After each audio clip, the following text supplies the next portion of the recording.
ابو بکر صدیق رضی اللہ تعالیٰ عنہ کو کون نہیں جانتا؟ ساری دنیا جانتی ہے، سارا زمانہ جانتا ہے، سارا اسلام جانتا ہے۔ تمام انبیاء کے بعد اگر ساری مخلوق میں سب سے زیادہ اگر کسی کا مرتبہ اور مقام ہے وہ ابو بکر صدیق ہے رضی اللہ تعالیٰ عنہ۔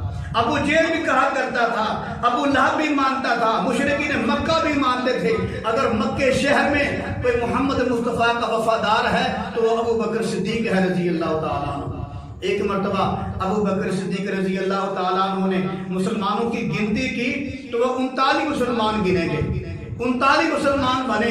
اس کے بعد ابو بکر صدیق رضی اللہ تعالیٰ عنہ اللہ کے نبی کی خدمت میں حاضر ہوئے، آ کر عرض کیا یا رسول اللہ فداک ابی و امی، آپ پر میرے ماں باپ قربان ہو، اگر آپ اجازت دو تو میں بیت اللہ میں جا کر توحید کے موضوع پر بیان کروں۔ اللہ کے نبی نے عدل شفقت فرمایا کہ ابو بکر ابھی ٹھہر جاؤ، مسلمانوں کی تعداد تھوڑی ہے، جب ہم زیادہ ہو جائیں گے پھر الاعلانیہ بیان کریں گے، پھر مشرکین مکہ کے سامنے بیان کریں گے، پھر جو ہے کھل کر بات کی جائے گی۔ ابو بکر صدیق رضی اللہ تعالیٰ نے 1 مرتبہ اصرار کیا، 2 مرتبہ کیا، 3 مرتبہ کیا، جب بار بار اصرار کیا کہ یا رسول اللہ آپ مجھے اجازت دیں، میں بیت اللہ میں توحید کے موضوع پر تقریر کرنا چاہتا ہوں، توحید کے موضوع پر بیان کرنا چاہتا ہوں، تو اللہ کے نبی صلی اللہ علیہ وسلم نے اجازت دے دی کہ جاؤ ابو بکر بیت اللہ میں جو آپ کا دل میں ہے توحید کے موضوع پر گفتگو کرو۔ جب ابو بکر صدیق بیت اللہ میں آ رہے تھے تو اللہ کے نبی بھی پیچھے پیچھے تشریف لا رہے تھے کہ میرا عزیز بھائی اگر ابو بکر صدیق کے دل میں نبی کی محبت ہے تو نبی کے دل میں بھی ابو بکر صدیق کی محبت اور پیار ہے، وہ بھی پیچھے پیچھے آ رہے تھے۔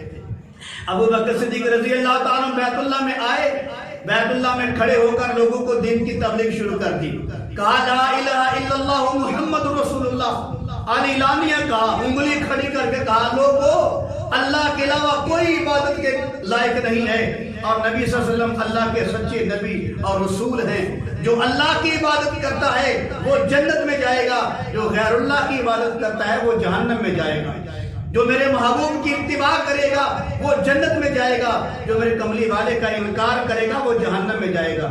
جب یہ بات کہی گئی مشرکین مکہ، عتبہ بن ربیعہ جو مشرکین مکہ کا سردار تھا وہ بھی وہاں کھڑا تھا، وہ بھی سن رہا تھا۔ جب ابو بکر صدیق نے زبان سے جملہ بولا کہ جو اللہ کی عبادت کرے گا اور کرتا ہے وہ جنت میں جائے گا، جو غیر اللہ کی عبادت کرتا ہے وہ جہنم میں جائے گا، اتنی بات کہنی تھی، مشرکین مکہ ٹوٹ پڑے۔ کسی نے سوٹی ماری، کسی نے سریا مارا، کسی نے تھپڑ مارا، کوئی تھپڑ مارنے لگا، کوئی مکے مارنے لگا، معاذ اللہ کوئی جوتیاں مارنے لگا، اور اللہ کے نبی جب قریب آئے تو بعض لوگ اللہ کے نبی سے بھی جھگڑنے لگے، لیکن دار ارقم کے کچھ لوگ وہاں کھڑے تھے، وہ اللہ کے نبی کو پکڑ کر دار ارقم میں لے گئے، لیکن ابو بکر صدیق کو مشرکین مکہ نے پکڑ لیا، اتنا مارا کہ سر مبارک بھی زخمی ہو گیا، رخسار زخمی ہو گیا، جسم سے خون بہنے لگا، اتنا لوگوں نے مارا، مکے مارے، تھپڑ مارے، جوتیاں ماری کہ ابو بکر صدیق کا چہرہ مبارک سوج گیا، آنکھیں نظر نہیں آ رہی تھی، اتنا مارا حتیٰ کہ مار کے ابو بکر صدیق کو بے ہوش کر دیا، وہی حرم میں پھینک دیا، اور ان کو یقین ہو گیا کہ ابو بکر صدیق جو ہے یہ ان کا انتقال ہو گیا، وہ فوت ہو گئی۔ اب وہ بے ہوش پڑے ہیں، مشرکین مکہ ارد گرد کھڑے ہیں، کوئی ٹھٹے مار رہا ہے، کوئی ان کو تانے دے رہا ہے، کوئی کچھ کر رہا ہے۔ اب ان کے دل میں خیال آیا ابو بکر تو مر چکا ہے، وہ تو انتقال ہو گیا ان کا۔ مشرکین مکہ نے کہا اب بھاگو، کیونکہ ان کے قبیلے والے آئیں گے، بنو تیم والے آئیں گے، وہ لڑائی کریں گے، ہم سے بدلہ لیں گے، لہذا ان کا تو کام تمام ہو گیا، لہذا بھاگ سکتے ہو تو بھاگو۔ مشرکین مکہ نے جب یہ یقین کر لیا کہ ابو بکر صدیق کا انتقال ہو گیا ہے، وہ سارے وہاں سے بھاگ گئے۔ میرے عزیز بھائی قرآن بھی کہتا ہے جاء الحق وزهق الباطل ان الباطل کان زہوقا، جب حق آ جاتا ہے تو باطل بھاگ جاتا ہے۔ ابھی وہ بے ہوش پڑے ہوئے ہیں، باطل کے دل میں اللہ نے روک ڈال دیا، سارے کے سارے مشرکین جو ہے بھاگ گئے۔ تھوڑی دیر کے بعد ابو بکر صدیق کے گھر والے آ جاتے ہیں، ان کی والدہ بھی آتی ہے، والد بھی آتا ہے، اس کے بہن بھائی بھی آتے ہیں، رشتہ دار بھی آتے ہیں، ان کے بچے بھی آتے ہیں، بیوی بھی، سارا خاندان جو ہے یہ حرم کعبہ میں آ جاتا ہے۔ دیکھا تو ابو بکر صدیق بے ہوش پڑے ہوئے ہیں، ان کو بھی ایسا لگتا تھا کہ جیسے ان کا انتقال ہو گیا. تھوڑی دیر کے لیے کھڑے رہے. جب اچانک ابو بکر صدیق کی آنکھیں کھلی پھر سب نے شور ڈال دیا, دیکھو وہ زندہ ہیں, دیکھو وہ زندہ ہیں. پھر ابو بکر صدیق کو وہاں سے اٹھایا, ابو بکر صدیق کو وہاں چارپائی میں ڈالا تو ان کے گھر میں لے گئے. جب ابو بکر صدیق رضی اللہ تعالیٰ عنہ کو گھر میں لے گئے تو ان کی والدہ محترمہ سلمہ بنت سخر ان کے سرہانے کھڑی ہو گئی. پیالے میں دودھ ڈالا, شہد ڈالا, چمچی سے ہلایا اور اس کے سرہانے کھڑی ہو گئی کہ جب میرا بیٹا ابو بکر اٹھے گا تو اس کو میں دودھ پلاؤں گی. تھوڑی دیر کے بعد ابو بکر صدیق رضی اللہ تعالیٰ عنہ نے آنکھیں کھولی. سب نے خوشی کا اظہار کیا کہ ابو بکر کو ہوش آ گئی ہے.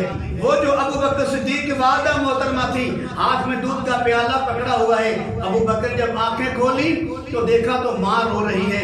پھر ماں نے کہا ابو بکر دیکھ تو صحیح, تیری ماں بھی رو رہی ہے, تیرا باپ بھی رو رہا ہے, تیرے بچے بھی رو رہے ہیں, بہن بھائی رو رہے ہیں, تیرے گھر والے رو رہے ہیں, رشتے دار رو رہے ہیں. تمہیں کیا ہو گیا؟ تمہیں کس نے اتنا مارا ہے؟ تمہیں مار مار کے بے ہوش کر دیا گیا. ہم نے تمہیں اٹھا کر حرم سے یہاں گھر میں لے کے آئے ہیں. تو والدہ نے محبت اور پیار سے پاس بیٹھ کر چمچی میں وہ دودھ ڈالا اور کہا ابو بکر میں تمہیں دودھ پلانا چاہتی ہوں.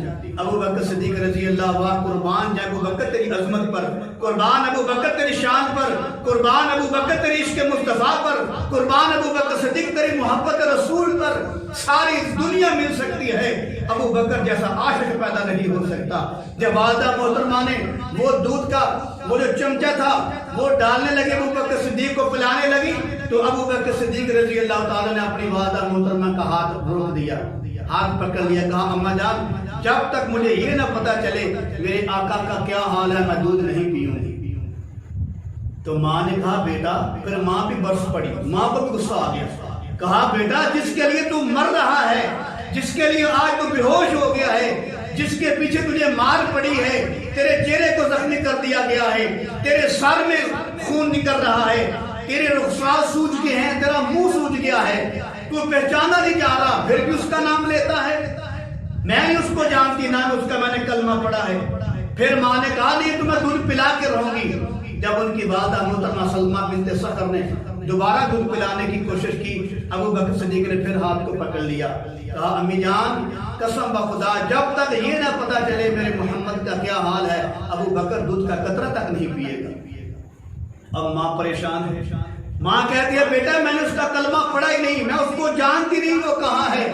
جب یہ بات ہوئی تو ابو بکر صدیق نے اپنی والدہ محترمہ کو کہا اماں جان یہ میرے گھر کی پچھلی گلی ہے, اس سے پیچھے ایک اور گلی ہے, وہاں ایک عورت رہتی ہے جس کا نام ام جمیل ہے, اس کے پاس جاؤ, اس کو پتا ہے میرے کمری والے کہاں تشریف فرما ہیں, اب وہ کہاں بیٹھے ہوئے ہیں. والدہ محترمہ کو اپنے بیٹے کی بات سن کے پریشانی کا عالم دیکھ کے میرا بیٹا دودھ نہیں پی رہا, پانی نہیں پی رہا, اپنے بیٹے کی پریشانی کو دور کرنے کے لیے رات کے وقت میں, رات کی تاریکی میں وہ جو ہے وہ سنسان گلی میں, وہ پتھروں والی گلی میں چل کے ام جمیل کے گھر میں جاتی ہیں. دروازہ کھٹکھٹایا, ام جمیل باہر آئی, کہا کیا بات ہے.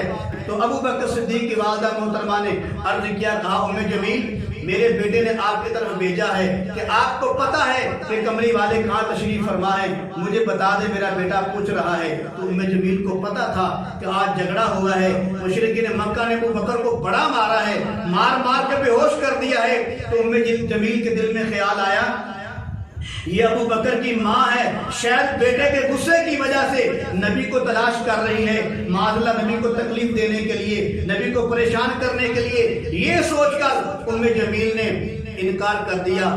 سلمہ بنت سخر کو کہا, ابو بکر کی ماں کو کہا کہ مجھے پتا نہیں اللہ کے نبی کہاں ہیں. جب وہ واپس آئی ابو بکر صدیق کو کہا بیٹا ام جمیل نے انکار کر دیا ہے, اس نے کہا مجھے پتا نہیں. تو ابو بکر صدیق نے کہا امی جان نہیں, ام جمیل کو پتا ہے میرے کملی والے کہاں تشریف فرما ہیں. ام جمیل نے میرے محمد کا راز رکھ لیا ہے, ام جمیل نے میرے کملی والے کا راز رکھ لیا ہے, لہذا امی جان پھر جاؤ ام جمیل کو بلا کے لاؤ. ان کی والدہ محترمہ پھر جاتی ہیں, ام جمیل کے گھر میں گئیں. کہا ام جمیل تجھے ابو بکر بلا رہا ہے, جلدی آؤ, میرا بیٹا بڑا پریشان ہے, جسم پہ خون بہ رہا ہے اور جسم کا بڑا برا حال ہو چکا ہے, جلدی آؤ میرا بیٹا تمہیں بلا رہا ہے. ام جمیل جلدی سلمہ بنت صخر کے پاس آئی، ابو بکر صدیق کے پاس آئی تو ابو بکر صدیق کے کان میں آ کر کہا ابو بکر تیری ماں تیرے نبی کا پتہ پوچھتی ہے۔